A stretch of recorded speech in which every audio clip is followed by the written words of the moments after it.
This meeting is being recorded.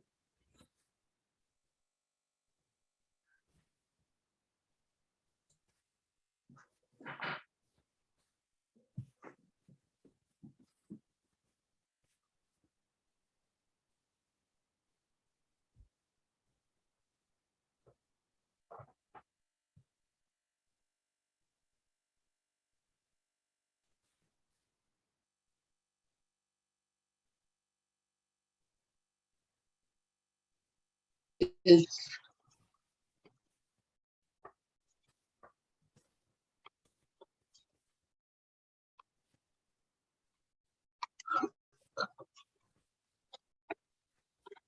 good afternoon, everybody, and welcome to our quarterly meeting of the Nevada SILC.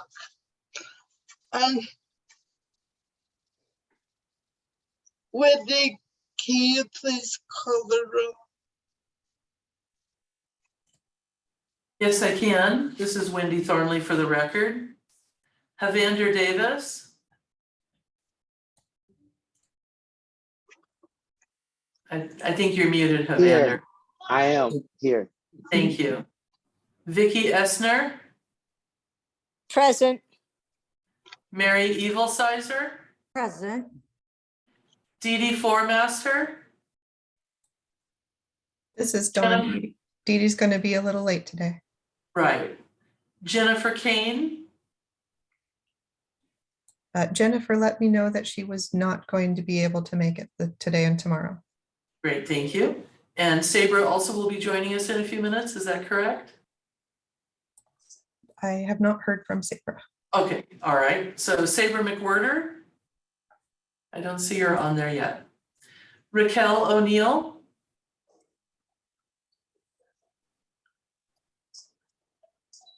Present. Obioma Officer, Kate Ossie, Present. Cheyenne Pasquale, Renee Portnell,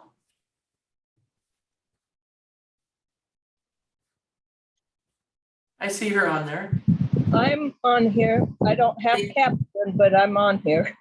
Thank you. Ace Patrick, Present. Linda Voivoda, I'm here. Thank you. thank you, and Julie Weissman Steinbach. Present. And we do have quorum. Oh, great. And can I get verification of posting? Yes, it has been posted. Okay, terrific. Okay, now I'd like to invite public comment. And Dawn, if you could monitor this, because I can't see everybody.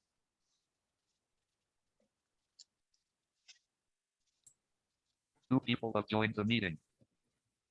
So I'm letting people in and I don't see any hands up on the participant list, but I do have some public comment if no one else does.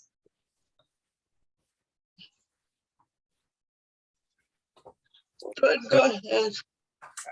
Okay. Oh, just going to admit Sabra real quick. From ADSD Cheyenne Pasquale to everyone. I'm dear Wendy. Sorry I was late. So Santa this is Dawn Lyons for the record. I just wanted to let everybody know that after we posted the agenda, that we received a letter from the director's office, and I'll go ahead and just read it really quick. It's a short letter addressed to Ace, says she was the chair at the time that we had written the letter to the director. It says, "Dear Ace Patrick, our office has received your complaint regarding Aging and Disability Services Division's handling of the recently allocated Administration for Community Living funds for public health workforce. In following up with the division, it appears that an error was made on the grant application process and that a critical deadline was missed. The division has implemented a corrective action plan and new processes to ensure this does not happen in the future, as federal funding for ADSD services are critically needed in Nevada. Administrator Schmidt has informed me that you and the Executive Director, Don Lyons, were able to meet in person to discuss your concerns. As the designated state entity, ADSD is committed to working closely with the statewide Independent Living Council on any future funding opportunities and to improve communication and planning efforts with the SILC.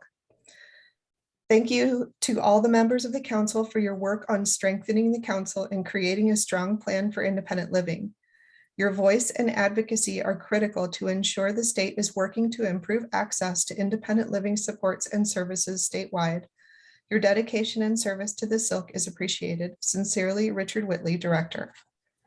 One more note on that, since it's just a public comment, is that I did share this with Ace since it was addressed to her, and she was requesting that we have this as an agenda item on our next meeting scheduled in January so that we could discuss it. And now I see public comment hands up. I see Ace Patrick has a comment first. Yeah, hi, this is Ace Patrick, for the record. And I would like to say I appreciate the director addressing the matter at hand. And thank you, Dawn, for reading it out loud. Thank you also for putting it on the agenda for next time, because while I appreciate the meeting that we had with Dina Schmidt and also the director writing a letter, I appreciate them hearing a small portion of what we were saying to them. I think that they sort of missed the mark on what our concerns were. So I'm thankful that the director did write a letter and respond to our concerns. So that's all I have for now. Thank you. The next person with their hand up for public comment is Peter Whittingham. Thanks, Dawn, and good afternoon to all, and especially our Madam Chair, Julie. So good to see you. I just want to put on the record, I was looking at a recent survey from, I think this may be from your recent attendance at the resource fair, and it was noted by some 33% of the people responded that they never heard about SILC. I was among those that group until I attended your meeting, your last meeting, and I will tell you that that meeting has actually changed the organization professionally, changed my life professionally. You facilitated my attendance to the Advocate Conference, and the number of people that I met there and brought them into the Down Syndrome organization has changed our direction in a very positive way. I want to single out, of course, other than Dawn, who has been so accommodating, really appreciate it, Dawn, but Lance Leddett and his team from the Nevada Assistive Technology. I have introduced a number of our members to Lance, and the response that I've had from our members has been nothing but, I can use the word magical, in terms of their now access to and use of technology that they never heard of before. And it all started with my attendance to your first meeting. So I just want to make sure you know how much, not just for myself, but on behalf of all the members of the Down Syndrome organization, really appreciate what you have done. And your collaborative effort with organizations like mine has enriched us in so many different ways. And I really appreciate it. I look forward to more collaborative opportunities and ways that we can access the resources that are available for members through you thank you so much for what you do and all you continue to do to help and promote the interests of persons with disability in this state. And the last one I see with her hand up for public comment is Cindy Swanson. Hold up.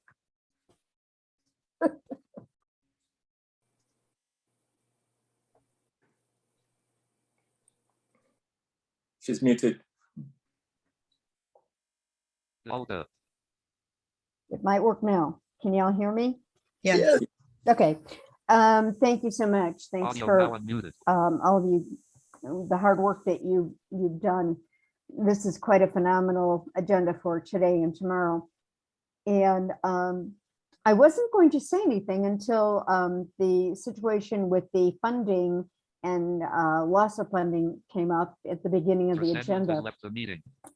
A few meetings ago, and I honestly have to say, I cannot remember which group it was, if it was the VR Council or what, but Jack Mays had said, it seems to me that we have once again left several millions of dollars on the federal table. And some folks from VR kind of explained it, and I thought it was strange that that didn't cause some real eruptive discussion. And over the last few weeks, I've seen some things where various states have gotten federal money, and blazingly absent is Nevada. And I guess I would like this group and any other group to really research where all this federal money is that we're not getting. And the way Jack described it, it was $11 million, which gee whiz, in the disability world, we could really use that if that is indeed the case. But there was no outcry. After Jack said that, there was no outcry. So not even a tepid response. And I'm not really sure where to bring this up, how far many meetings I need to attend to remind people of this. But as we're looking at January to kind of look at this issue, I would humbly request that all the leaders in the bureaucracy and in the commissions look at where we're missing all this money and why are we missing this money. And if it's because we're not taxing at a high enough level to access the match, then we've got to go to a higher level in a legislative level, I guess. Again, thank you for letting me speak. Thank you for all your good work. This is Dawn. Thank you for all the public comment. Julie, may I just give Cindy a little bit of background information on that public comment? yes, please. I just wanted to say, Cindy, I think that may have something to do with the vocational rehabilitation funds that every year since the beginning of my knowledge, at least, Voc Rehab always has a shortfall of being able to draw down federal funding because of the match requirement from the state. And it's not something that has been ignored or that no outcry has been happening, but it's definitely something we talk about every year and we try to troubleshoot. We've just had some barriers to that, but I can assure you that everyone is looking at ways to address that. The NGCDD has left the meeting. Thank you.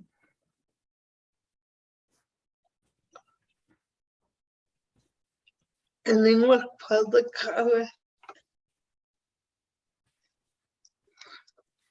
I don't see any more hands up.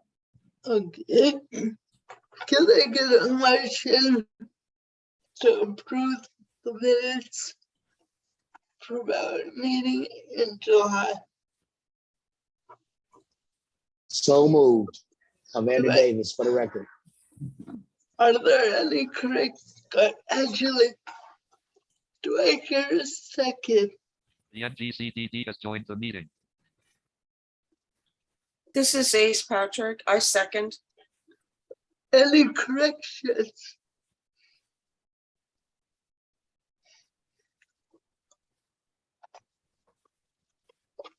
All in favor of approval of the minutes from July Ace Patrick, the 13th meeting, and please roll. 14th. say aye.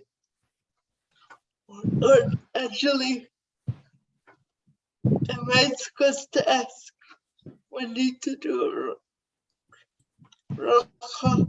This is Dawn Lyons. Julie, that's up to you. You can ask for a roll call vote, or you can just ask for a verbal vote. Let's do a verbal. All in favor? Aye. I, Aye. Aye. Aye. Aye. Any opposed? Motion passes. The next state agenda item is some really exciting news. We have 2 new members to join our commission. Obiana Officer is the executive director of the Deaf Commission. Is she here yet? She is not yet here. Okay. And then Linda Bavoda. Am I saying that correctly, Linda? Perfect, Julie. Thank you. You didn't know? And Linda is the integrated living specialist at RCIL. Welcome to our commission. And we, as Peter said earlier, not a lot of people know about us. And that's why mentoring new members is so critical. Is there any, are there any current members who would like to volunteer to mentor either Obiana or Linda? It doesn't have to be a huge time commitment, but we really need people. And Linda and Obiana can turn to and ask questions and make sure they know what's going on. This is Dawn Lyons for the record, Julie. I just wanted to point out that anyone who volunteers to become a mentor to these 2 individuals, I will help guide them in what needs to be done and what materials they should have. And later we're going to be discussing a format that I hope is going to make it even easier. Thank you, Julie. yeah, this is Ace. Yeah, I've mentored in the past and I'm really hopeful that some of the other council members will take on this task and get the experience of mentoring new members. So congrats to our 2 new members as well. It's awesome. I'm really hopeful that some of you will try and do that. It's not as daunting as it seems. No, Julie, yeah, Renee. I'll help mentor new members of SILC. Wonderful. I'll get with Dawn and Yeah. get to know what things I need to do and whatnot, but I'll help one or both or whatever. Okay, thank you so much, Renee. You're welcome. And I'll be reaching out to the other people to find at least one more mentor. Well, I guess this is Don Lyons. I guess what you're saying, Julie, is if no one volunteers, then you just have to appoint people. Exactly. That's the perk of becoming chairperson.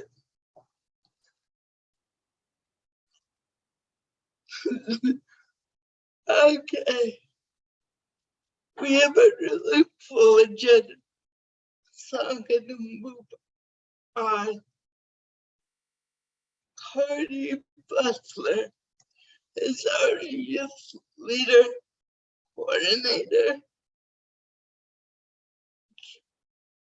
Cardi, we would love to get an update on your council's activity. Yeah, hello everyone. This is Cody Butler with the Youth Action Council for the record. I'd like to start with a physical description of myself because I failed to do that at the last meeting. I'm a 27-year-old white man. I have like greenish, bluish eyes and a shaved head. I'm wearing a green polo. Then onto the council business. I'll start with a quick update on scheduling software we were looking at. We were hoping to implement a scheduling software with automated reminders to support people with executive function challenges, which is particularly relevant to people with developmental disabilities.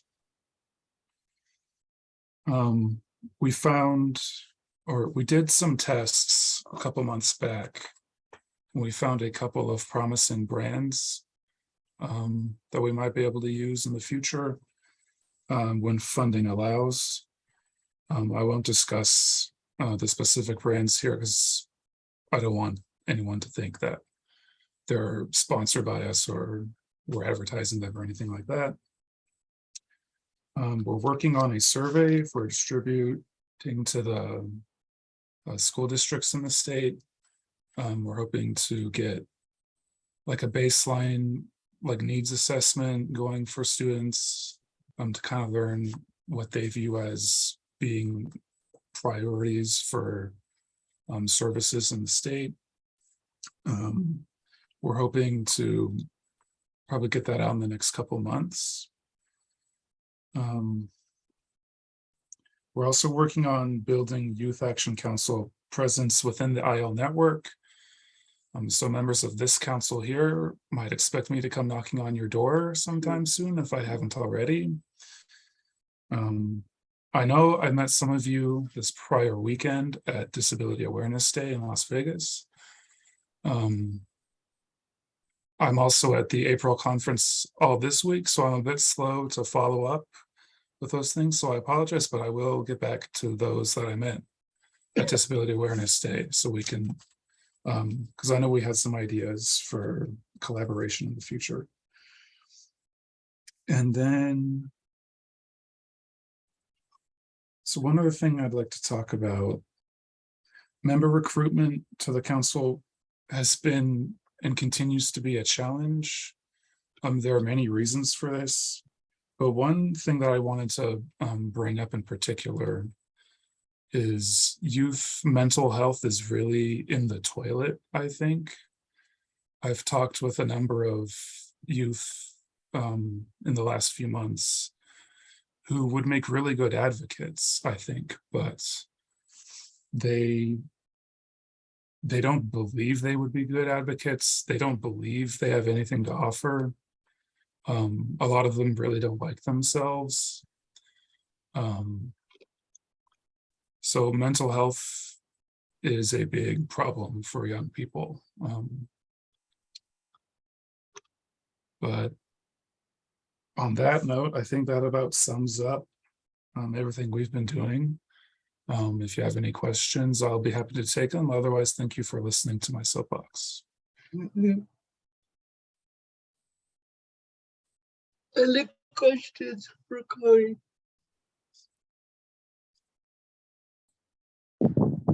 Julie, this is Renee. I have a question for Cody. Okay. Cody, have we talked about having new council members here and mentoring them? And you said mental health issues is sort of in the toilet. Would it help if somebody with mental illness talks to a younger generation of people with it and help them understand it's not something bad to hide from? Because I've known a bunch of people with mental illness and they're like, no, I don't want anybody to know I have it because then I won't have a job. I won't have, and they go on and on. Would that work out, having mentors or advocates work with younger ones?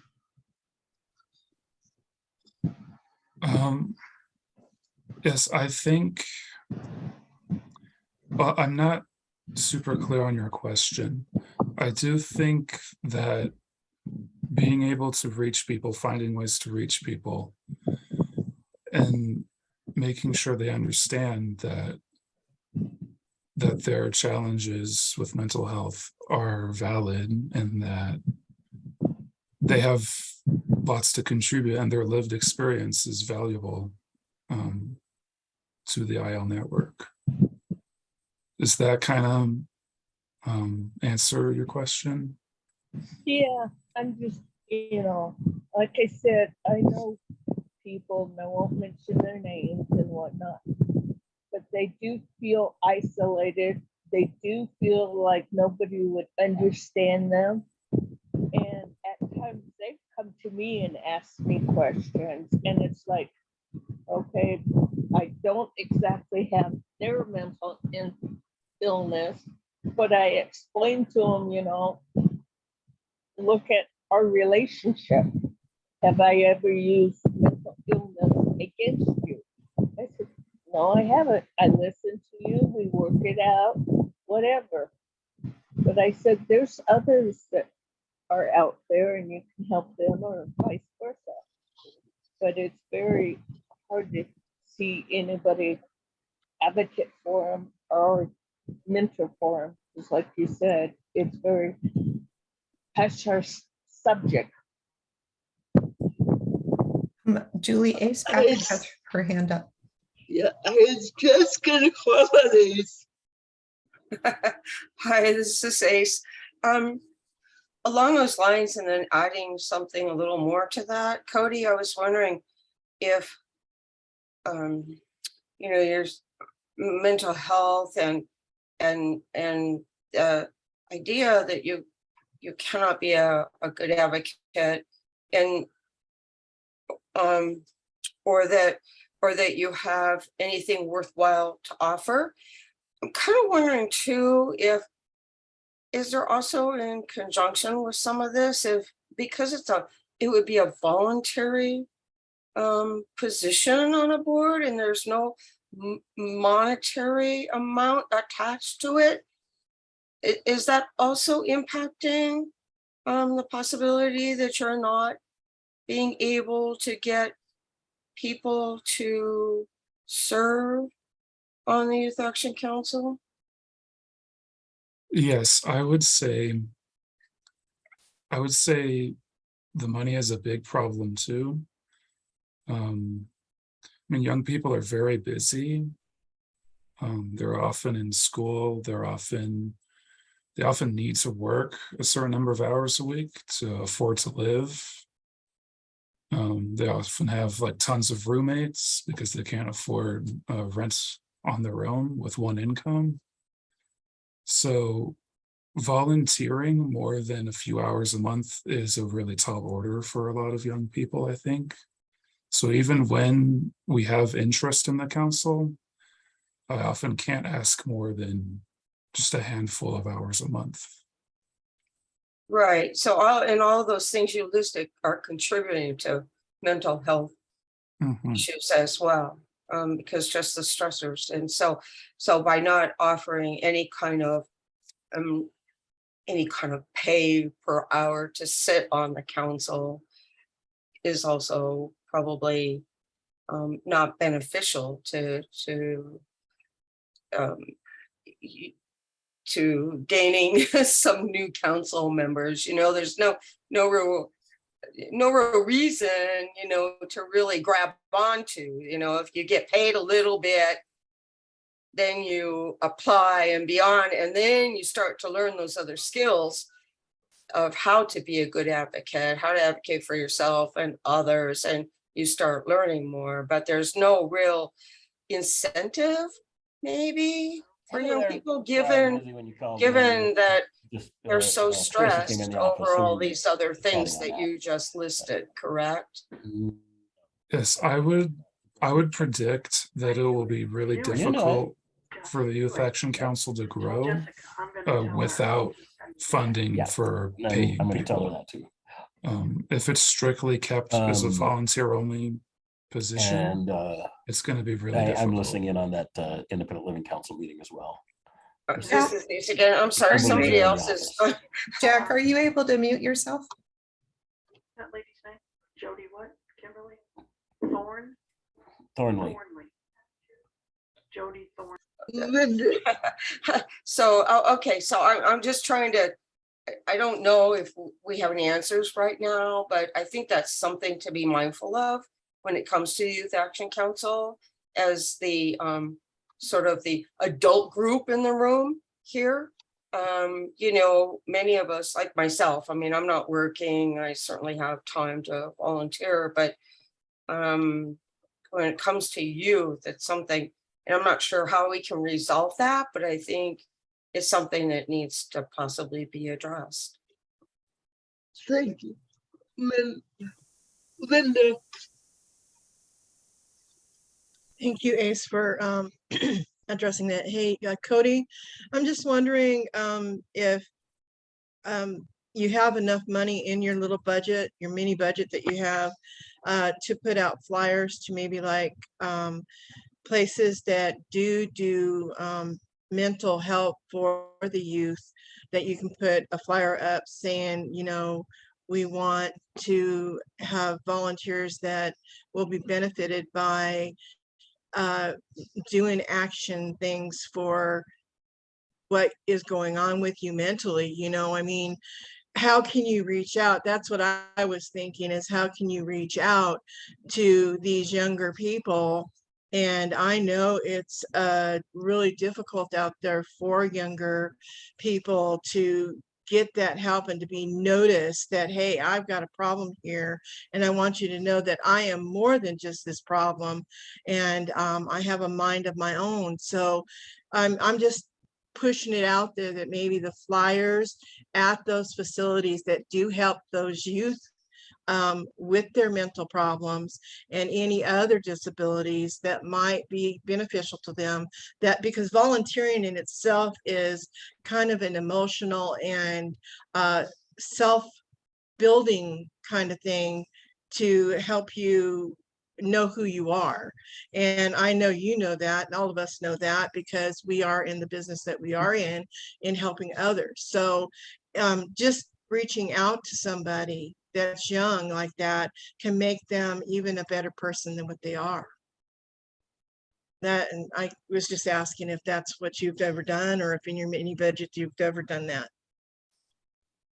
Oh yeah, we have like a general purpose flyer that we like to hand out to different organizations, but actually with your comment, I'm thinking we should have, we should make another flyer that's specifically for mental and emotional disabilities. I think that would be great. And Yeah, I'd love suggestions too of places where those flyers should go. Yeah, thank you for your comment. It's a good suggestion. Dawn. Thank you. This is Dawn Lyons. And before I continue, let me just describe myself. Thank you, Cody, for reminding us to do that. I am a white middle-aged woman with platinum blonde hair and can't really see, but I'm wearing a blue and white pattern dress. I wanted to mention that those are great points brought up, and I really appreciate, Cody, that you are bringing up the fact that mental health is a huge barrier for youth joining the council, amongst other multiple reasons for having difficulty recruiting. And I wanted to mention also that the budget is there. We can help Cody with flyers. We've done that. We were willing to do that. We want to help, right? As far as the payment and reimbursement goes, the youth council has the same reimbursement policy that the SILC has. So if they have to be reimbursed for transportation, for missing work, for anything like that, just to attend meetings or to be a part of the Youth Action Council business, SILC can reimburse them for that. So I can get with Cody later to explain, the process for that if he's not aware, but I think he knows. And I just wanted to make sure that all the SILC members knew that too, because it's also available for SILC members if there's a child care issue and things like that. So thank you, Julie, for letting me explain that. Thank you.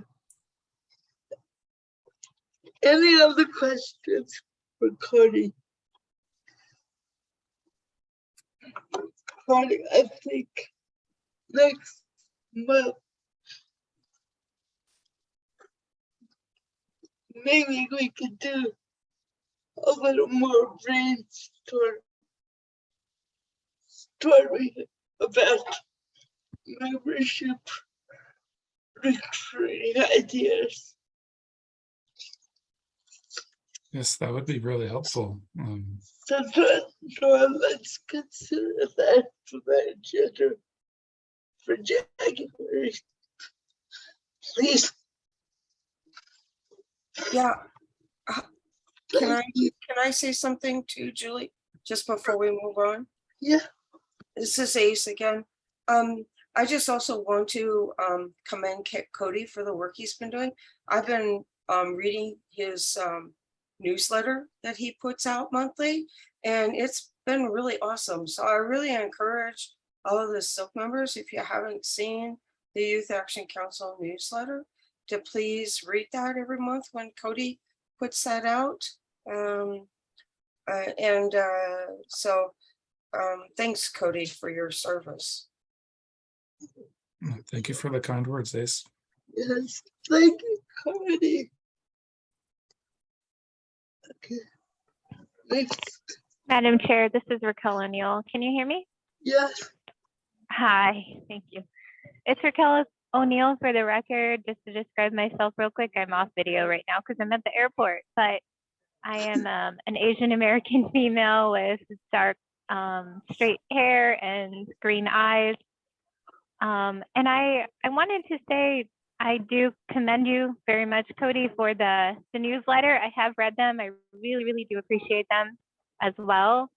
I just wanted to comment just real quick on an idea for membership with the Youth Action. I just know that youth now are really into TikTok and Instagram, and I'm just wondering about a short, really short 30-second video about being pumped up about being a part of such a great networking opportunity, and being involved in something bigger than ourselves, and how this can open doors for youth who are looking for future career paths, not just jobs or a temporary meaningful thing, but this is a lifelong meaningful action and in advocating and learning how to use our voices.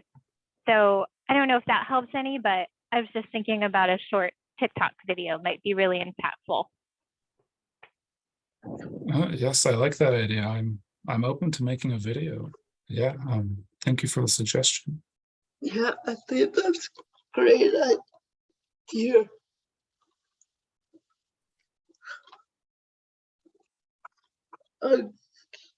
we're gonna move on. And I'd like to invite Cheyenne to give us an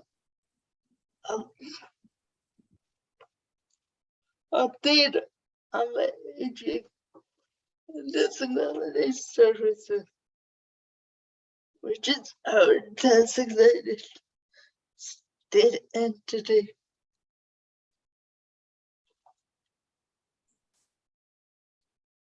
Good afternoon, Cheyenne Pasquale for the record. To describe myself, I am a 43-year-old woman with red hair, and I'm wearing a red dress. So thank you for having me. I feel like I have a lot of ADSD updates, but as I was preparing my notes yesterday, I feel like I'm also forgetting a lot of ADSD updates. So I may phone a friend. I have a couple of colleagues here on the call, and I may phone a friend and see if anybody has anything to add. But I think I got some of the big things that we're working on and we have in the fire. So first, I want to say thank you to all the council members who were able to participate in the ADSD Council and Commission training at the beginning of September. I think it was a good opportunity, and we are looking forward to hosting more opportunities in the future and continuing our efforts to support all of you in the good work that you are doing. So thank you. That it was really beneficial for our team, and we hope that you all enjoyed it as well. In terms of new grants that were awarded to ADSD, I believe last time I provided a brief summary of some of the different grants that we were working on.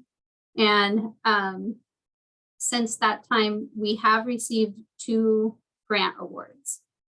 The first one is a lifespan respite grant. So this is actually the 3rd grant that we have. So we have 3 active respite grants. And this newest grant is focused on building a respite delivery system for families of children with a dual diagnosis. It's really looking at building that respite system from the ground up, I guess, I would say. We're partnering with the Nevada Center for Excellence in Disabilities, the Division of Child and Family Services, and Nevada PEP.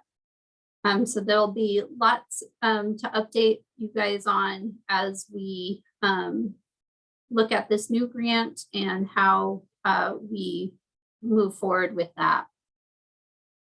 We also received the notice of award for our No Wrong Door governance grant. And let me see, the goal of this grant is really to help advance our efforts under our Nevada Care Connection effort. So we've been building this idea of a no wrong door system for several years. And there's been some areas where we've had a lot of success, and then other areas where we still have work to do. And this grant is specifically focused on establishing our governance and administration foundation. And one of the things that we are doing with this grant is to develop a steering committee to help us in these efforts. And we would love to talk with the SILC and have a volunteer from the SILC to be a part of that steering committee. So before I go on, are there any questions on the grants?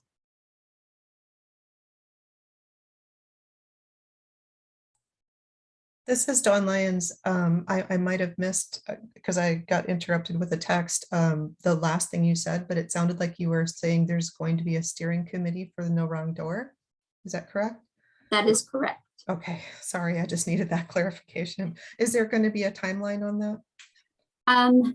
So So we're looking at that now. We have to, that grant has to go to the interim finance committee for budgetary approval. And that will be in December. So we just met yesterday and we're looking at potentially launching the steering committee in December or January.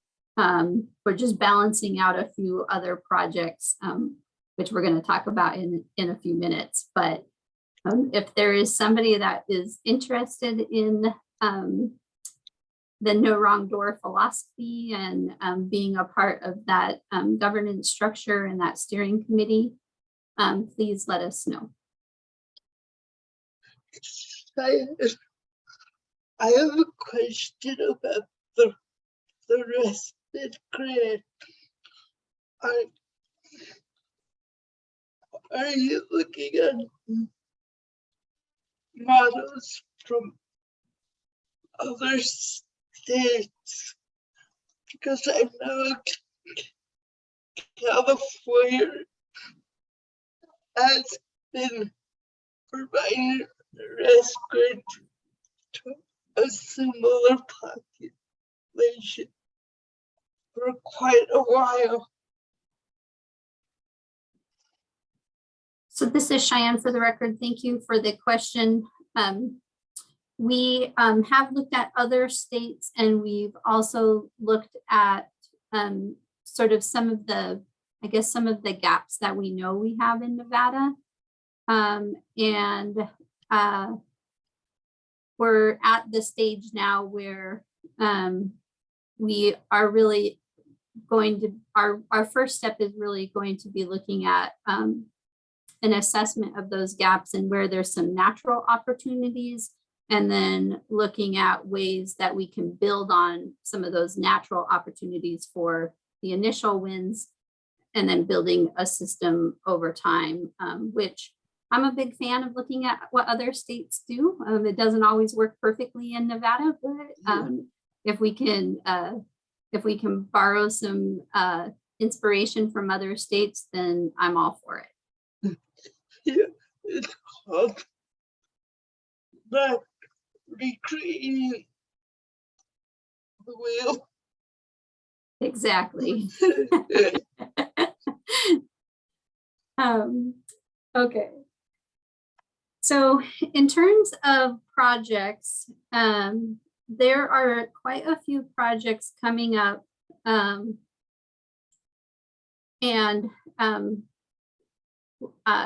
that we're working on. I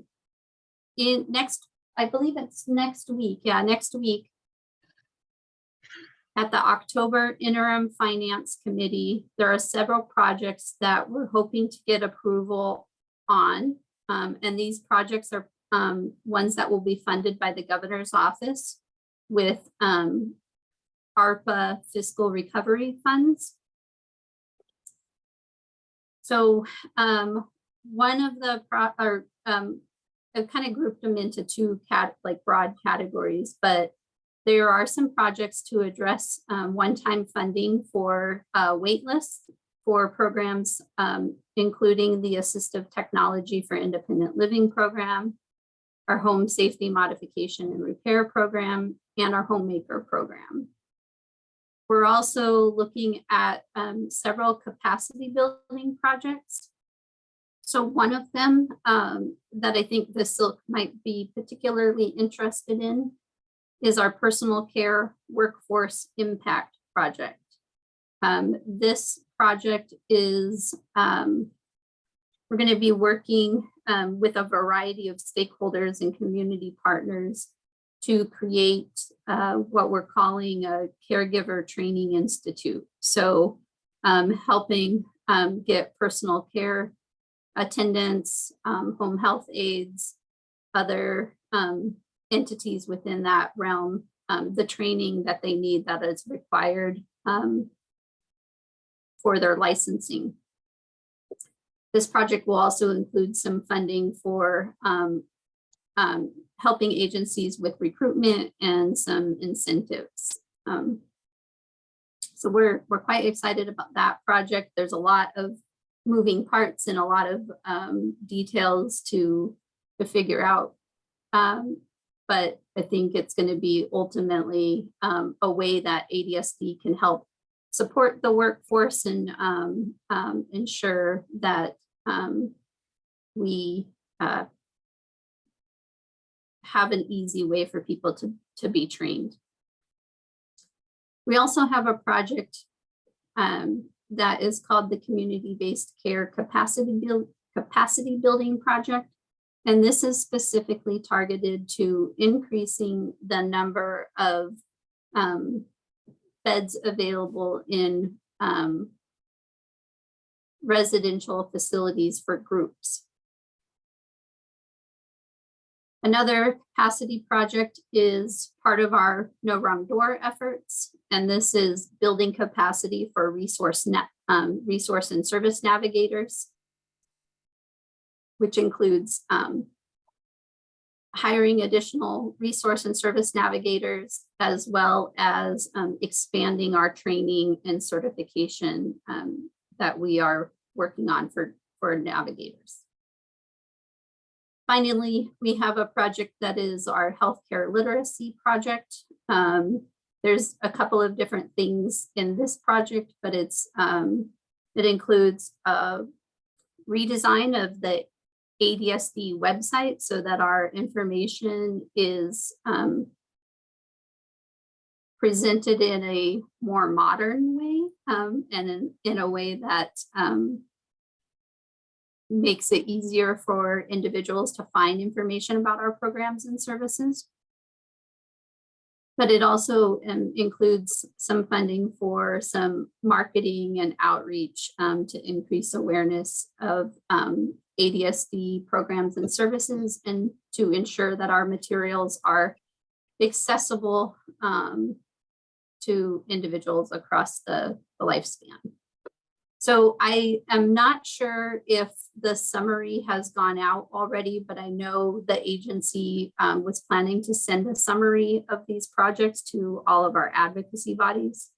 I have, but I don't know that it has gone out. Have you guys seen anything?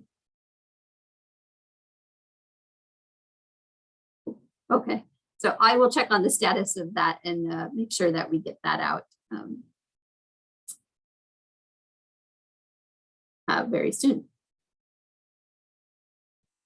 Okay, the last update that I have, and this is really a very preliminary sort of conversation, but I had the opportunity to attend a conference in August, and one of the sessions that I went to was regarding community engagement and stakeholder engagement. That's something that's been, I think, near and dear to my heart as I've been in this position for the last couple of years.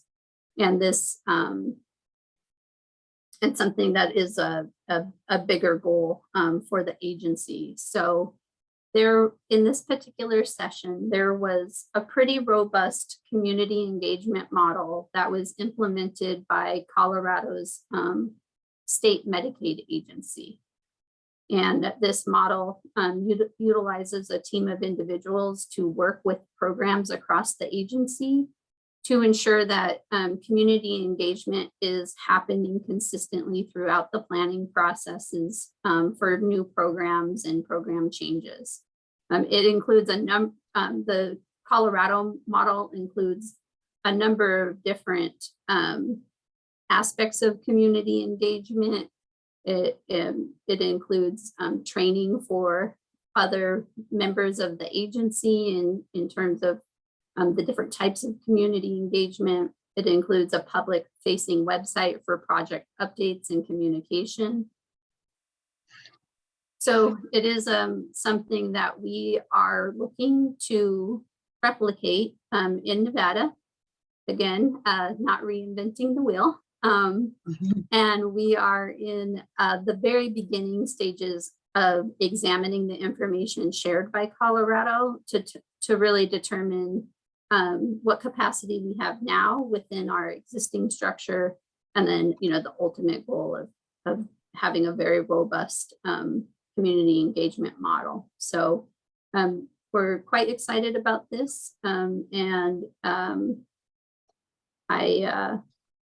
I will continue to share updates and information and engage in conversation as we explore what we have the capacity to do and then where we want to go ultimately. So that's all the ADSD updates that I have. So I'll pause and see if there are any questions. This is Dawn. I love Colorado. Can I just say that? That you would appreciate that particularly. So This is Ace. So it sounds like a few of those items are things for the transition subcommittee when they start meeting again. Especially addressing the PCA training. I'm very interested in that because I'm currently waitlisted. Been waitlisted for 2 months now for a PCA again. And also the one on forget exactly how you worded it, but I'm curious, Cheyenne, when you were talking about the it sounded almost like there's also a plan for the beds, adding more beds. Is that for, are you talking nursing care facilities, assisted living, group homes, or what exactly is that you're talking about? that project is specific to group homes. Group homes. Yeah. Are those group homes run by ADSD or are those privately run group homes? They're privately run. Got it. Okay. Okay. Thanks for that. So yeah, so I look forward to the transition subcommittee work group, whatever we named it, meeting again and you bringing some of those those projects along so that maybe we can discuss them a little further and in more detail, especially as you get more information. Thank you. Any more questions regarding those updates? And I just wanted to, if it's okay, Julie, I just want to ask any of my ADSD colleagues that are on the call if they have any updates that I missed that they wanted to share with the SILC. Yes, real quick.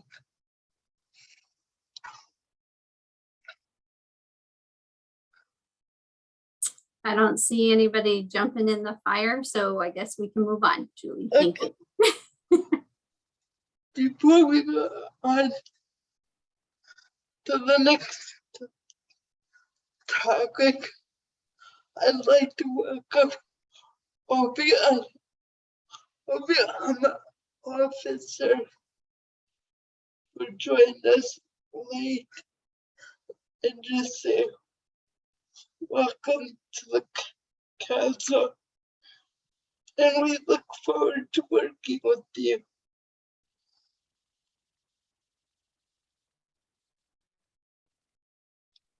This is Obioma, officer for the record. Thank you so much.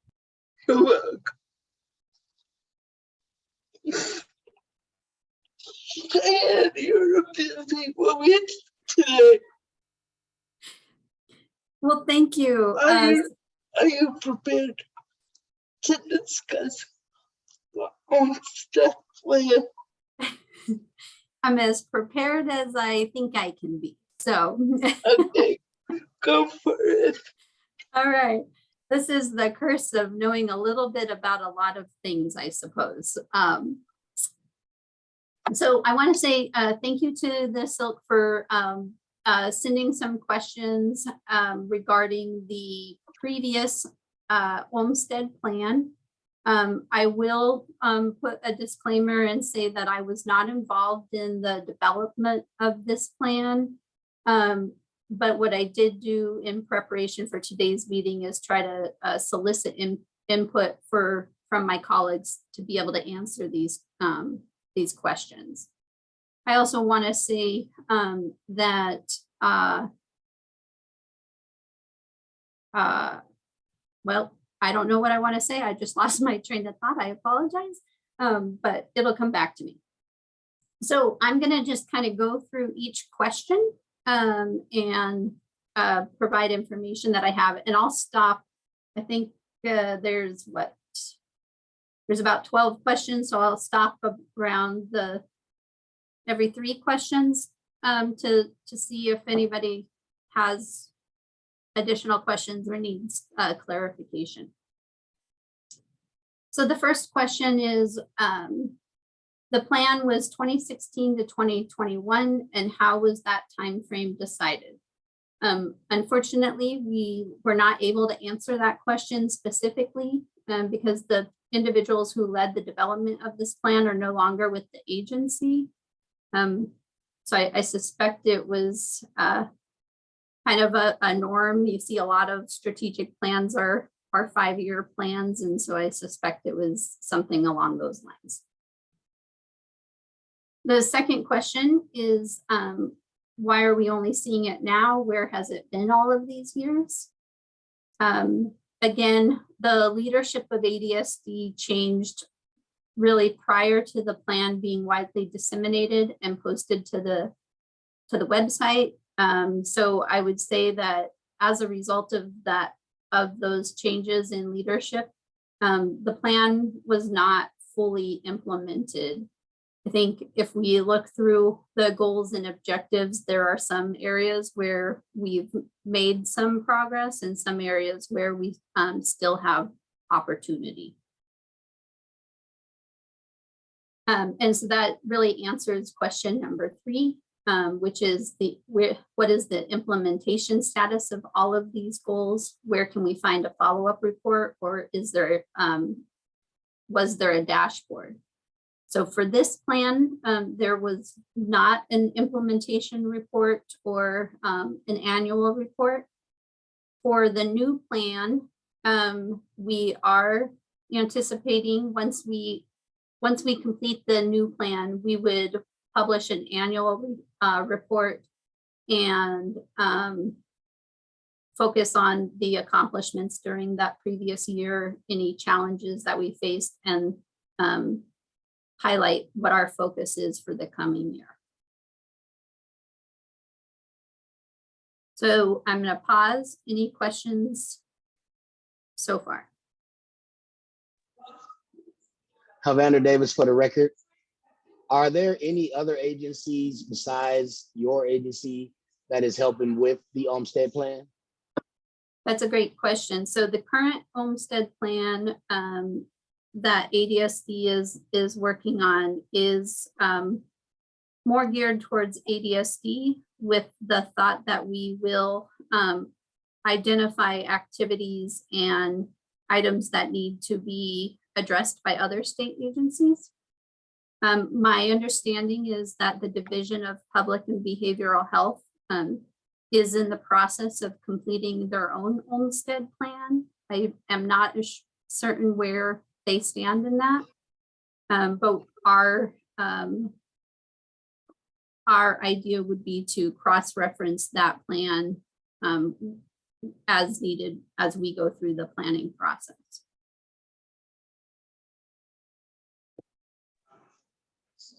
Havander Davis for the record. So other than that other agency, are you guys planning on working with anyone else, or is that it? You guys are going to make this plan all by yourselves? Right now, the steering committee is consisting of individuals from our advocacy groups and our stakeholder groups, but it does not include representatives from like the state Medicaid agency or the welfare division.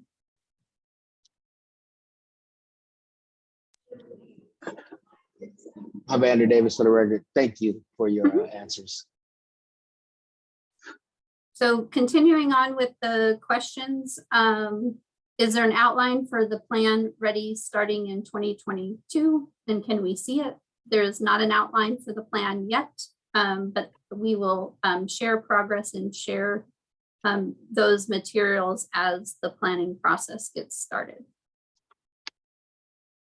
The next question was, can more than one person representing the whole of people with disabilities be involved in the creation of the next plan in some way? This seems extremely limiting. In looking at the volunteers that we have for the steering committee, there is representation from a diverse group of individuals. Additionally, there will be different outreach opportunities, and so other opportunities for input and participation along the way in terms of development of the plan. And this will include key informant interviews and focus groups throughout the planning process. Question number 6 is, where is the integrated person-centered service delivery system outlined in goal number 1?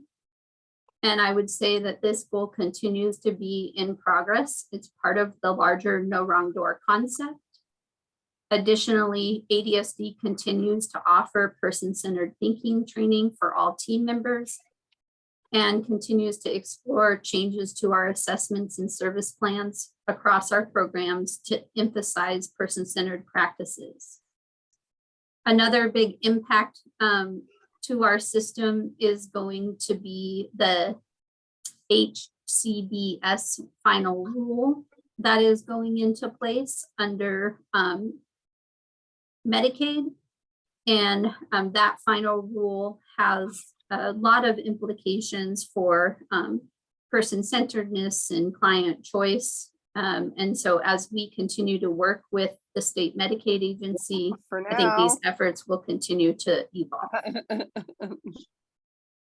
So with that, I will pause on those 3 questions and see if there's any clarifications needed. You need what? Dee Dee, would you please mute yourself if you're on another phone call? Sorry, I thought I was muted. This is Ace, Cheyenne. So that first question in that group of 3, see if I get my train of thought here. When you're so with the representation that you said that you have, who are you pulling that from? I mean, are you pulling people from councils and commissions to serve on this, or is it strictly, I mean, if there's... Yep, we asked for volunteers from each council and commission to to be on the steering committee, and so we have our volunteers, and in looking at those that volunteered, I would say that there is diverse representation of people with disability on that steering committee. Okay, so do we have somebody from the SILC on that steering committee? We do. We do. Okay, good. Yeah. Good. I believe it's Julie. Yes. Yep. Okay. It's me. Okay. Okay, good. I think I recall you asking for volunteers, and I think I recall that last time, but I just wanted to make sure, you know. Oh, good. Okay, super. Thanks. So this is Dawn Lyons, Cheyenne. Just one question, because I've been asked it several times from different people. So you can clarify for the group. When will, how do I rephrase this? When will the advisory committee meet next? So we haven't had our kickoff meeting yet. We have reached out to the contractor SCI to determine when we're going to do that kickoff meeting.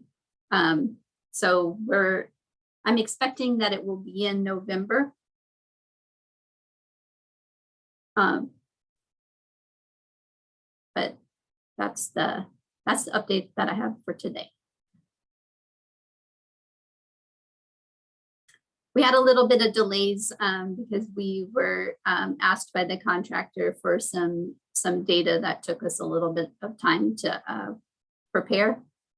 So now that they have that data, they've been sifting through it, and now we're waiting for them to be ready for the kickoff meeting.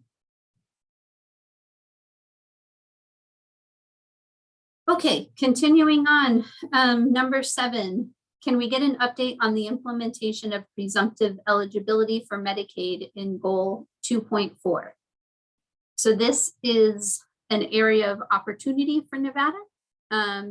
There has not been any formal efforts to implement presumptive eligibility, but I think that this is a good activity that will need to be considered in the new plan, particularly for individuals at high risk of institutionalization. So question number 7 is an area of continued opportunity for Nevada. Number 8, what changes have been made for the support of caregivers in goal 3.2? So there has been a lot of work around caregiver supports in Nevada. There have been several pieces of legislation passed that provide benefits for caregivers. So for example, in the 2021 session, the bill was AB 190, which establishes employee leave for caregiving and broadens definitions above and beyond the federal FMLA definitions.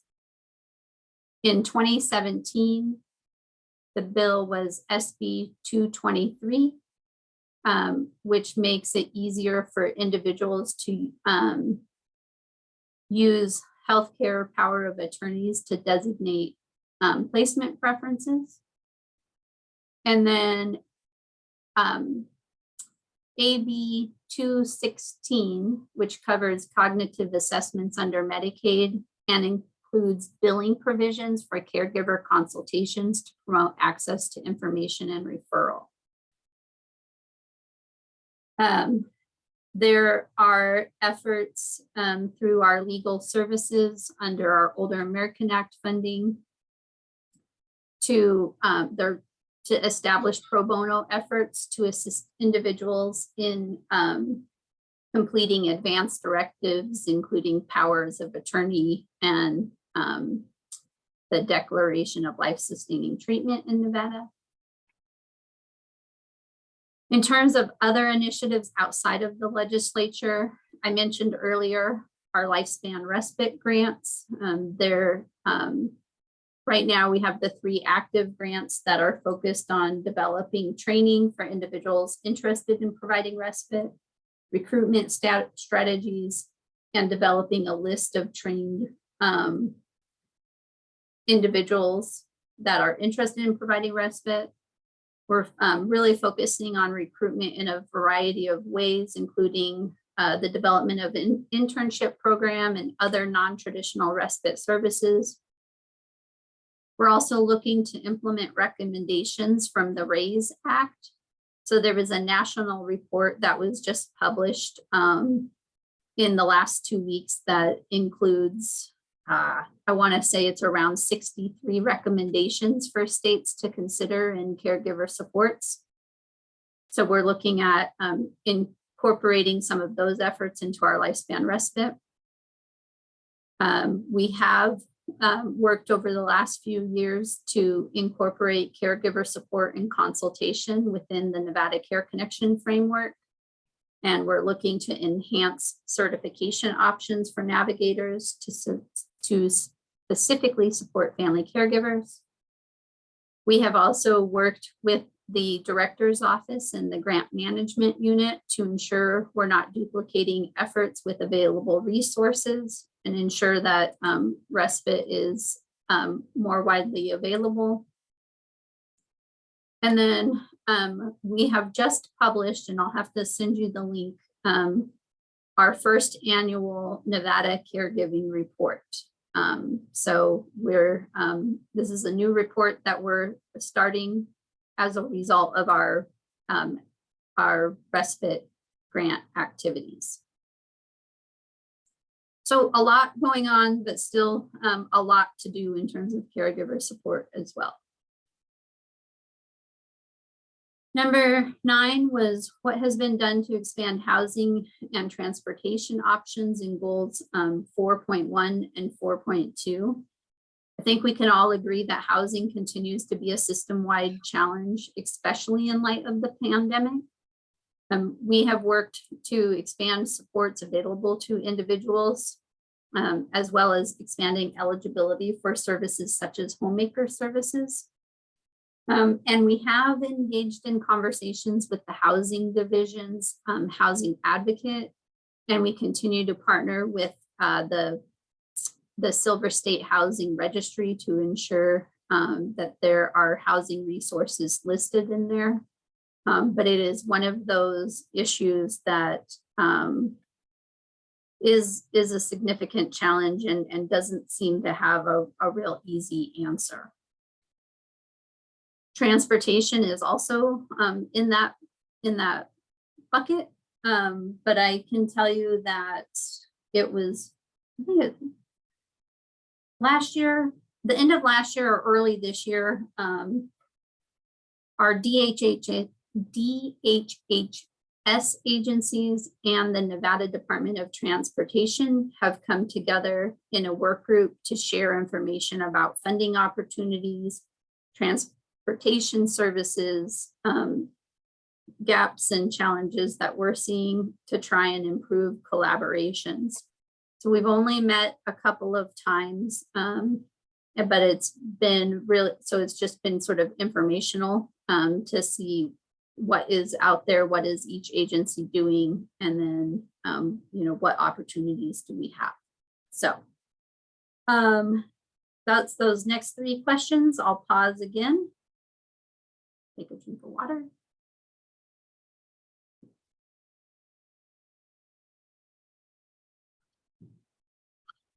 Okay. Moving right along. Cheyenne. Oh, sure. Cheyenne Havana, for the record. What do you think can be done about housing? I mean, we got people living on the street. We got people who don't have anywhere to live. They're doing the best they can, but as an organization or as an administration, what do you think can be done to help these people with housing? I mean, it's one of the biggest things out there. And part of the Olmstead is to help people live in the least restrictive environment. So what can we do about that? Cheyenne, for the record, I think that's a great question. And I think there's no easy answer. What I think would be beneficial for this group is perhaps to invite the Nevada Housing Division to the table to have an understanding of the efforts that they're doing. Earlier this year, the governor's office awarded, what was it? It was a large amount of money, $500 million, I believe, to support housing initiatives in Nevada. And my understanding is the bulk of that went to the Nevada Housing Division. So it may be worth having the Housing Division provide some updates to this group on what some of their efforts are.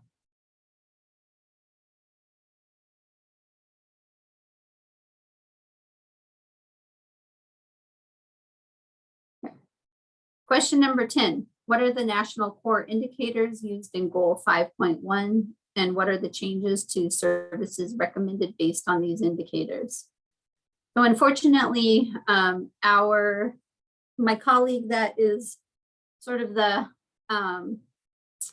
expert in the national core indicators was not able to join us today, but the national core indicators are a standard set of measures used across participating states to assess outcomes of the populations being measured. So there's some different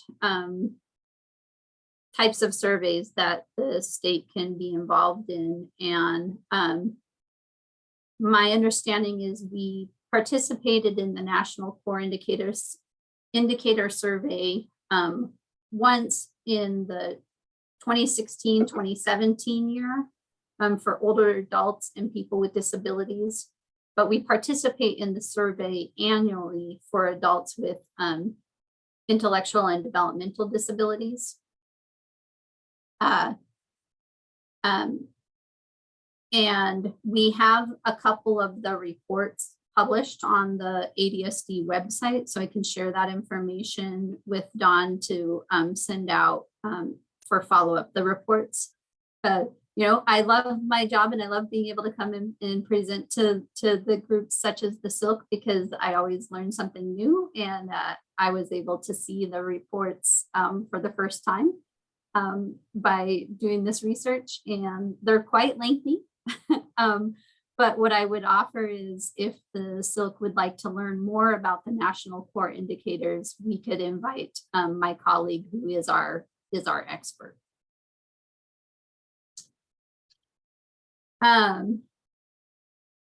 The question number 11, it says the plan provided statistics for a growing institutional population of people with IDD. How does the next plan address lowering the institutional population rate for people with IDD? And I would say that that is the key goal of an Olmsted plan. And I think there are a lot of opportunities, and as we develop our plan, I think our biggest challenge will be prioritizing those opportunities and those activities, along with engaging our stakeholders with ongoing advocacy to all relevant agencies to ensure that this is a systemic effort. So I think I would see us, I can't speak to how it was written before, but going forward, it should really be focusing on lowering that institutional population. And that's what we really need to see throughout our goals and objectives. And then the last question is, what happened to the Olmsted plan from before the 2016 one? Can we see it and the final report on it?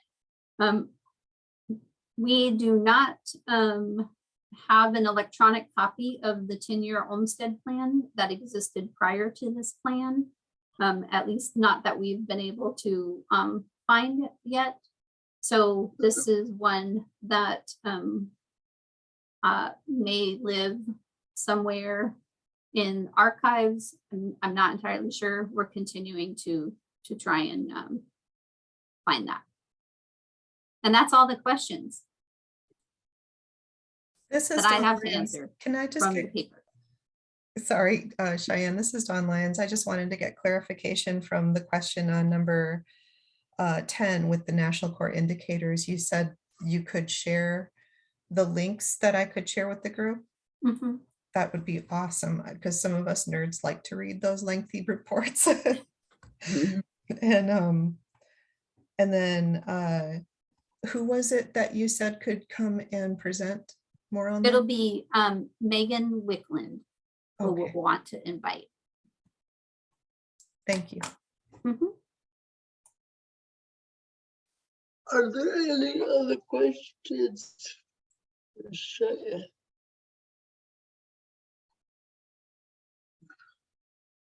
For this topic and this topic only, I'd like to invite members of the public to participate if they so wish. Hi, Julie. Hey, Dee Dee for master for the record. I'd kind of like to know a little bit about as far as in-home services. I'm extremely concerned about especially the rural areas that need in-home services, like visiting homemaker services, and can't seem to be able to access that. Could you maybe give us some insight into that?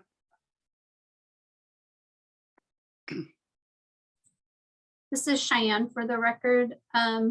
In terms of the Olmsted plan, I think that is going to be an area that we have to address. And I don't want to go too far off topic from the agenda item, but we recognize that there are challenges in the rural areas, and it's part of the larger systemic issue that we're having with workforce challenges across the board. This is Dawn Lyons. I would like to add to that is Adrian Navarro, who happens to be present today, informed me where to locate the information about the legislative appointed council regarding in-home services and PCS care.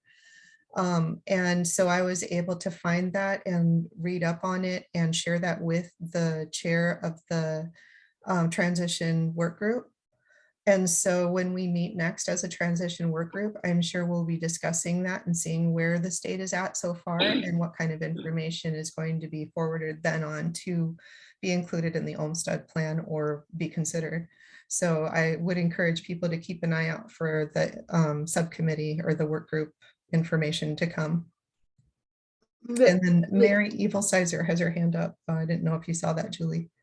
Yeah.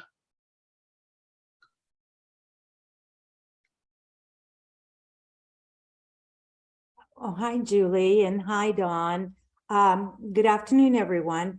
The Centers for Independent Living are curious to find out who the plan will be handed off to for monitoring and implementation after it's complete. Thank you.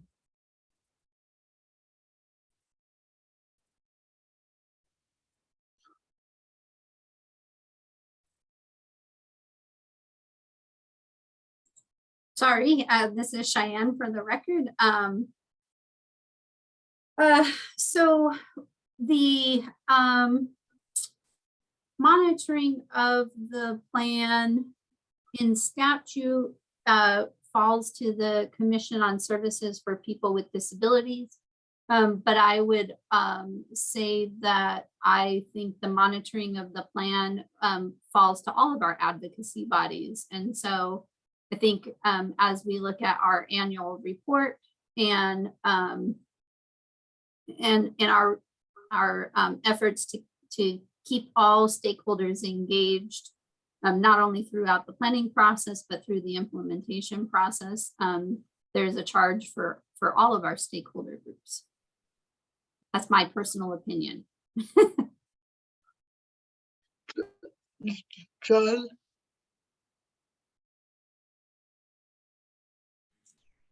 Hello, everyone. Hopefully you can hear me. I do get background noises, so if something doesn't come through, please ask me to repeat it. This is just a comment that anything pertaining to the original Olmsted plan should be, I believe, should be in the ADSD SharePoint. I believe that they moved all of the old Office Disability Services files onto SharePoint. Cheyenne, I would go and do a search there. They may not be accessible. I know I pulled a copy of the 2005 Olmsted plan or rather the goals that were presented to the legislative committee back at that time.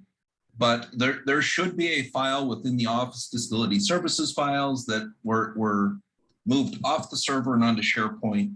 I would start searching there. There's probably a wealth of information on those original goals. Thank you, John.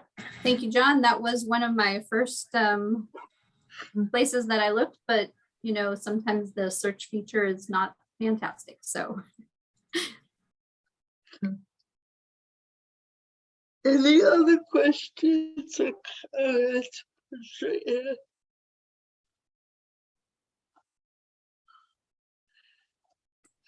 This is Dawn Lyons. I just want to express my appreciation, Cheyenne, for you being willing to answer our questions when you really didn't have a whole lot of background and involvement in the original Olmsted plan that was provided to us to begin with. So I really want to express my appreciation for that because it's such an important topic moving forward.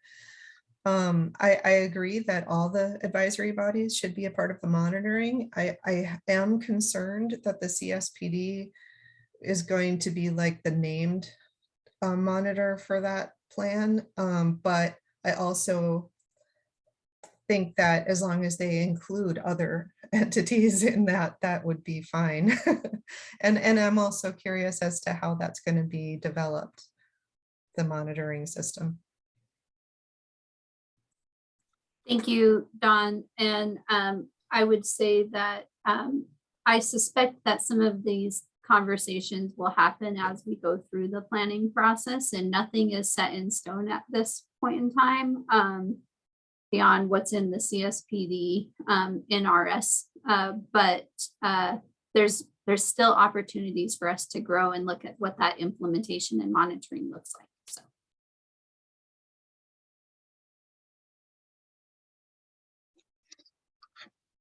Any other comments? I'd like to echo Dawn's comments, and on behalf of council, I'd really like to thank you, Cheyenne, for being willing to really dig in here and do the research to answer these questions. Homestead is really vital to our future as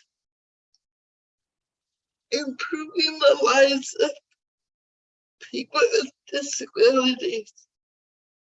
And I really look forward to working more closely with you and then reporting back to this council.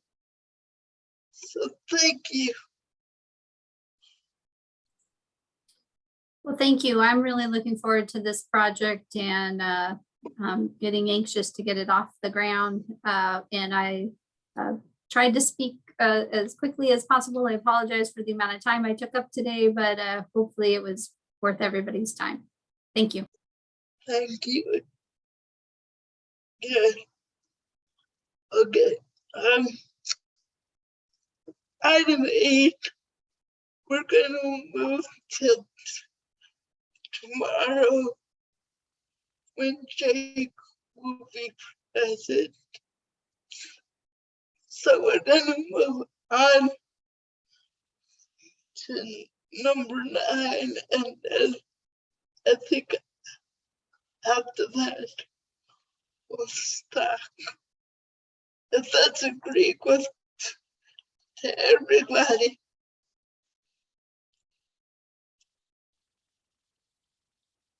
I don't see any objection. Oh, this is Ace. I say go for it, Julie.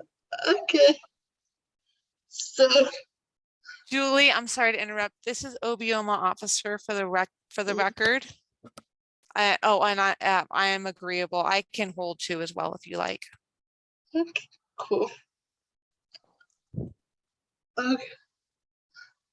Has everyone gotten a chance to look at the revised training guides that was included in the meeting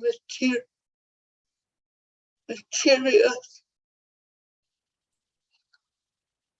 Julie, this is Dawn Lyons. If you want, I can share my screen and bring that new one up, because we did have an older version sent out to the group earlier and just resent the new one, I believe, yesterday. So yes, if you could, I would get to Ruby. Okay. Thank you. So a little background real quick. When I joined the council, I got this training guide, but it only listed the documents I should look at without any real guidance to exactly why those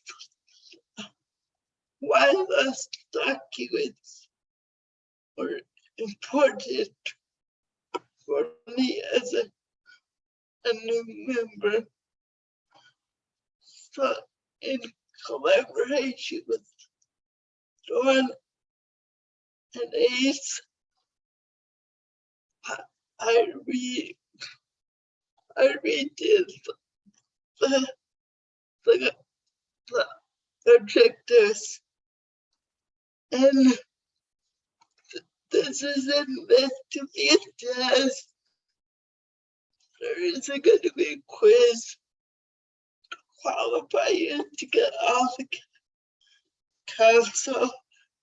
It's just suggested topics that mentors and mentees might consider discussing.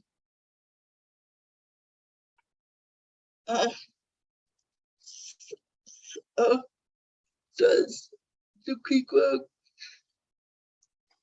does anyone want to read it real quick? It's only a page. I can go through it real quick, Julie, if you'd like me to. Yeah, this is Ace. I would appreciate you doing that. Yes. The title is Nevada Statewide Independent Living Council Learning Objectives for New Members. It says prospective new members and her/his assigned mentor can use the following materials and talking points for preparations to be recommended to join the Nevada Statewide Independent Living Council. And there's some fancy bullets. The first one says Nevada SILC fact sheet. And the purpose of that is to know the origin and function of SILCs, the duties and responsibilities of a SILC, and the requirements to be a member of Nevada SILC. The second fancy bullet says SILC bylaws and statewide plan for independent living, or the SPIL. And the reasons are to review current goals and objectives and discuss how SILC's budget promotes these. The next is Title VII of the Rehabilitation Act of 1973 as amended. And the purpose is the importance of the legislation regarding SILCs. It's really self-explanatory. The next one is summaries of disability rights legislation. And it suggests to choose two laws and explain their importance to the independent living movement. And I think that's probably a good way to really remember. Then there's independent living versus medical model paradigm. And just to be able to explain the differences between the paradigms and how that drives what we do. Next is open meeting law in Nevada. And that would explain the basic principles of the law and explain why that law applies to the SILC. And then the last couple ones here are to be committed to Nevada SILC's mission, vision, and purpose by participating in a committee or work group of your choice and interest. Attend at least one SILC meeting until formally appointed a member of the Nevada Statewide Independent Living Council. And to apply to be appointed, I think it's supposed to say, to Nevada Statewide Independent Living Council. And it has a link to our to the site where we have our application available. There's an extra page, but I'll get rid of that extra page. So the original one just had a couple different extra bits of language in there that sounded more like it was going to be a quiz. And that's why I think Julie explained that it's not going to be a quiz. It's not going to be a requirement to pass or fail or anything in order to become a member. But it's a great guide sheet for mentors to go over with SILC members and prospective SILC members to look at to see what's going to be required of them to know. Did I cover that well, Julie? Are there any questions or comments from council meeting member? This is Ace. hey, I just want to commend both of you for working on this. I remember when we first started a while back. I would So love- thank you both, and it looks really good, to me anyways. And I really appreciate all the hard work that you put into this, Julie. I really do. Thank you. This is Dawn. I was going to say, I didn't really do any of the work. It was all Julie on this one. Oh, well, this is Ace. That's okay, because, you know, I know that you had to go over it as well. So, but anyway, yeah, good job, Julie. It looks good from what I recall, you know, we started off with. So thanks. Thank you. And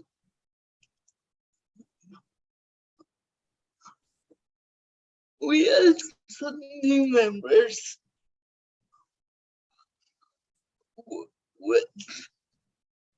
What do you guys think?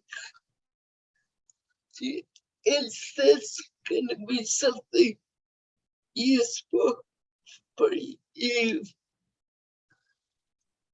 Hi, this is Linda. I'm sorry I did not say what I look like or anything. I'm not used to that kind of form yet, but I'm growing up. So I am a white female. I wear glasses. I have my hair that is waist long up in a bun on top of my head. And it's gradually turning gray, but it's good. I am a independent living advocate. So what I'm looking at now, it is more straightforward than the last. And like you said, Dawn, the wording was a little off a little bit. So I think this is more straightforward. It's easier to read. I'm glad that you have it now, because the other one was just a little, it was, I don't know, it wasn't wrong, nothing wrong with it, but like you said, I felt like I was going to have to be quizzed at the end too. So yeah, I like this a whole lot better. And I'm so glad to be a part of the SILC, and I love my workplace, RCIL, my mentors, my leaders there are just great. Thank you, Dee Dee and Sandy. They've been really wonderful and teach me a lot of things.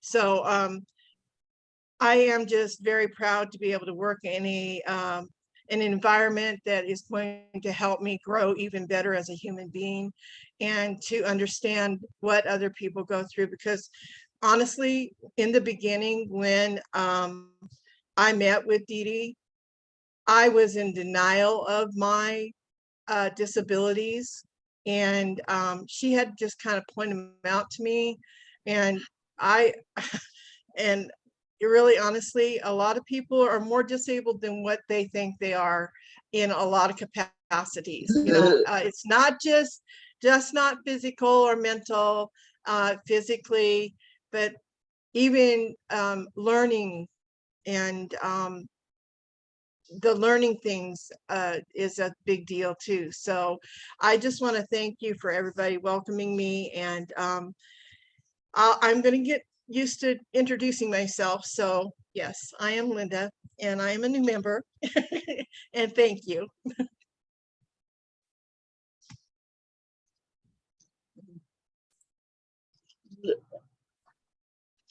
John, would you read the comments in the chat?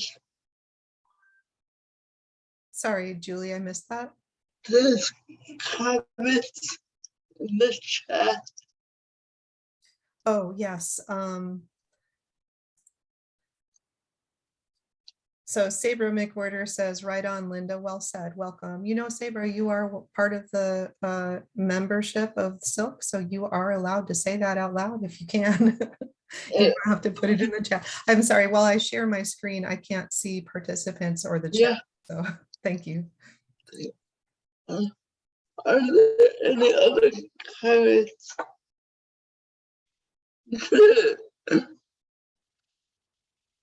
Second says her voice is out. That's a good excuse. I'll accept that. So, Now, hopefully your voice gets better. yeah. Do we need to do anything to implement this? So, well, why don't we go ahead and I'll pull up the recruitment statement now and I'll read that. And that's kind of like that's what Julie, that's what you called the elevator statement that you'd like for us to develop, that I put together and was hoping this could kind of go hand in hand and then we could maybe vote on both. What do you think? That works. All right, let me check the chat first because I see there's a few. And just FYI, it's 2:46. Okay. Let me pull that. And this is Obioma. Yes. I have repeatedly tried to get someone's attention, so I just wanted to let you guys know that. Sorry. As a new person, I had a comment as well. Yeah, please go ahead. I just wanted to say that I appreciate that you gave us a list of objectives and things that we can work on as new members. That's definitely something that is very helpful for me to follow along with. I do have a question about, as a new person, will I have a mentor, or is that not a provision that will be given to me? Yeah. You missed the beginning, but yes, we will get you a mentor. Okay, this is Obioma. Thank you for filling me in on that. I appreciate it. No worries. Okay, Donna, are you ready? Yes, okay. So I pulled up the recruitment statement, or if we have, if everybody understands, I didn't, and I don't think someone else did either when Julie originally said elevator statement. Either way, whatever you want to call it. I wrote, this is kind of like what we should be learning. It's the pitch. Say that again, Julie. It's the pitch. Oh, the pitch, yes. This is Ace. It was me that didn't know what an elevator statement was, because visually I just saw this elevator and I was like, I don't get it. And then I heard elevator music along. That was me when we were discussing this months ago. So anyway, you can tell our IQs are all different here. So anyway, it's the pitch, like Julie said, the pitch that we should all we can access to use as a recruitment tool when we talk to people who don't know what SILC is or what we're doing. And so what I wrote was, Ed Roberts, the founding father of independent living, said if he could start over, he'd name IL interdependent living. That's because we need to stand together, advocating for our rights if we want to see meaningful change. It's also because so many people confuse IL with housing. Independent living is actually everything that helps us achieve our goals. It can be housing, but it can also be peer support or assistive technology. The statewide Independent Living Council works to improve IL services throughout the state. We also teach others about what the IL philosophy means and why it's important to us. Our council needs people like you to be the voice of Nevadans with disabilities of all types. We want all experiences at the table, so no one is left out. What kind of talents or skills do you have? The SILC could use yours.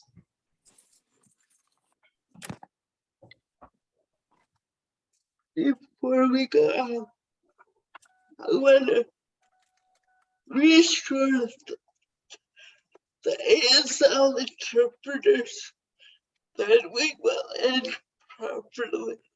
promptly at 3. No worries. a lot of damages. Yeah. Okay. We'll figure it out. Sorry. There was a concern expressed. So when do people think of this Or maybe the that you picked up. No, this. Can we turn off the background noise? I'm sorry, it's Yes, hard for her to hear. please. Thank you, Peter. Okay, so what do people think? Can you imagine yourself using these words or some variation of these words? Julie? Yes, Renee. This is Renee for the record. I like your elevator pitch. It's to the point, and I can see it in my head now. What LIL truly is. And I think it would also work for events where people come to your table. They don't stay for a long amount of time. They're there and then they're gone. And this short elevator pitch would work there. Yeah, that's actually last year when I did Disability Awareness Day. That's actually where I got the idea, because I think we need it to be, like you said, we need something quick and to the point, especially for the younger generation that has no intentions with.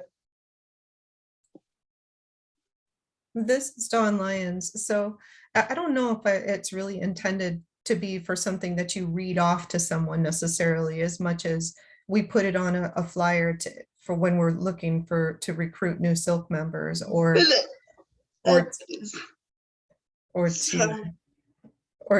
just, use it as a reference when we do talk to people, that those are the kinds of things that we can say, right, Julie? Yeah, I mean, they're talking points. So if people want to use parts of it verbatim, go for it. If you want to use.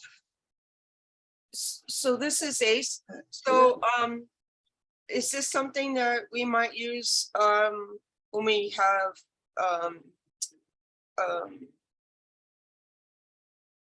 functions to attend where other groups are meeting and we've got a table set up, have a stack of these that we could hand out possibly to people when we're talking about recruitment? Is that your thinking, or are you thinking of just having it up on the website and that those of us that are on the council, that these are things that this is something we can use when talking to people? Or Yeah, I see it as the second.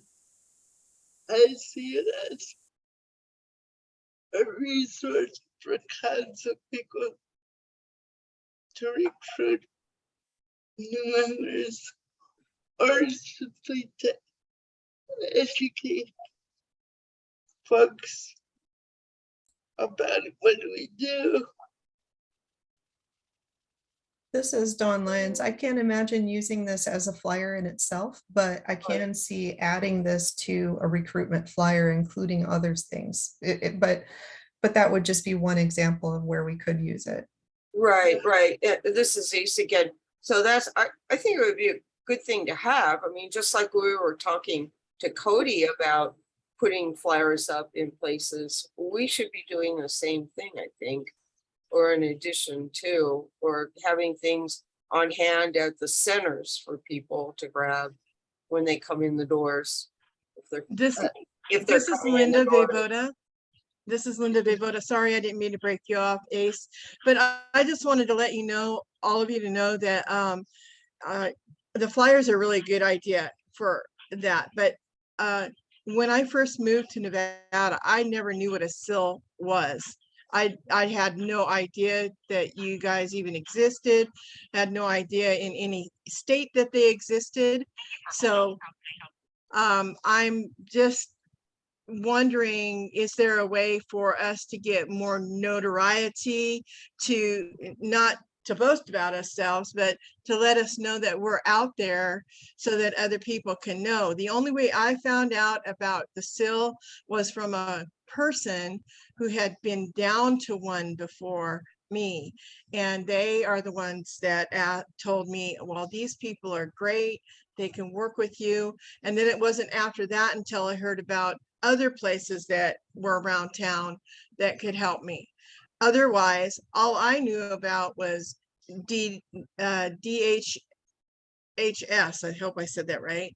The Health and Human Services Welfare Department is all I knew about. And I'm 62 years old. So to me, the SIL, until I watched Ed Roberts, I never knew that this even was in existence. So we are not trained we weren't trained when we were younger, unless we were in this kind of area of expertise to know that the SILs existed and it was ever invented. So I thank you for that. But as far as the notoriety for the posters and the flyers, I think that's a great idea. I'm going to interrupt you because we're running out of time. This is actually a great introduction to the first agenda item for tomorrow's meeting. We're going to discuss just that probably at 1 p.m. tomorrow. So I'd like to invite you all to come back and continue this lovely and lively conversation. And do I need to do anything official to end today's? You can simply just announce the adjournment for the first day. And as Julie said, we will begin with public comment so that we will have an additional public comment area for people since we ran out of time today. And then we'll start up with this conversation tomorrow, first agenda.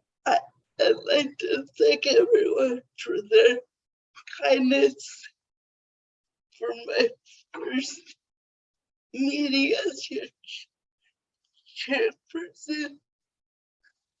And I'd like to call this meeting adjourned. And we'll see you tomorrow. Thanks, Julie. Take good care, guys. You did great, Julie. Thanks again. Thank you. Good job, Julie. Take care. Great job, Julie. See you tomorrow.